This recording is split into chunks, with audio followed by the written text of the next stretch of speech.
Hello అండి. Welcome back to my channel Ammu's kitchen magic. ఈరోజైతే ఎలాంటి మసాలాలు లేకుండా చికెన్ కర్రీ అయితే చేసేద్దాము.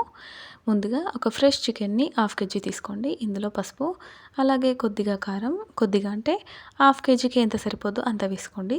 అలాగే టేస్ట్కి సరిపడా సాల్ట్ అయితే వేసుకోండి. ఇందులో కొంచెం గరం మసాలా, అలాగే ధనియా పౌడర్, కొంచెం అల్లం ఎల్లిగడ్డ పేస్ట్ కూడా వేసేయండి. ఫ్రెష్గా ఉంటే చాలా బాగుంటుంది. నేను స్టోర్ చేసి పెట్టుకున్నాను కాబట్టి అదే వేసాను. ఇందులోనే కాసింత పెరుగు కూడా వేసేయండి. ఒక నిమ్మకాయ, పెద్ద సైజు నిమ్మకాయనైతే ఇందులోనే పిండేసుకున్నాను. వీటినంతా బాగా కలిపేసుకోవాలి. ఇలా ఇత్తులు పడితే అందులో విత్తనాలు ఉంటాయి కదా, అవన్నీ పడితే తీసేసి దీనైతే బాగా మిక్స్ చేసుకోండి. ఎంత బాగా మిక్స్ చేసుకుంటే కర్రీ అనేది అంత బాగుంటుంది. ఇందులో ఇవి తప్ప నేను ఏం మసాలాలు వేయలేదండి.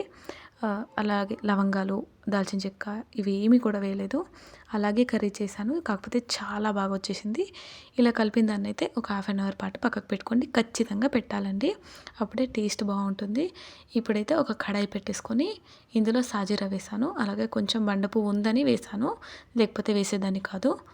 ఇప్పుడు ఒక 2 పెద్ద ఆనియన్స్ని అయితే ఈ విధంగా పేస్ట్ పట్టేసుకొని ఇందులోనే వేసుకొని ఇది గోల్డెన్ బ్రౌన్ కలర్ వచ్చేదాకా దీన్ని ఫ్రై చేసుకోండి. తర్వాత ఇందులోనే మనం కలిపి పెట్టేసుకున్న చికెన్ అయితే వేసేసుకోవాలి. దీన్ని బాగా కలిపేసుకోండి. ఎంత బాగా కలిపేసుకుంటే కర్రీ అంత బాగుంటుంది. దీన్ని బాగా ఉడికించాలండి, అప్పుడే జ్యూసీగా చాలా టేస్టీగా ఉంటుంది. ఒక 15 మినిట్స్ తర్వాత కర్రీ అనేది ఆల్మోస్ట్ రెడీ అయిపోతుందండి.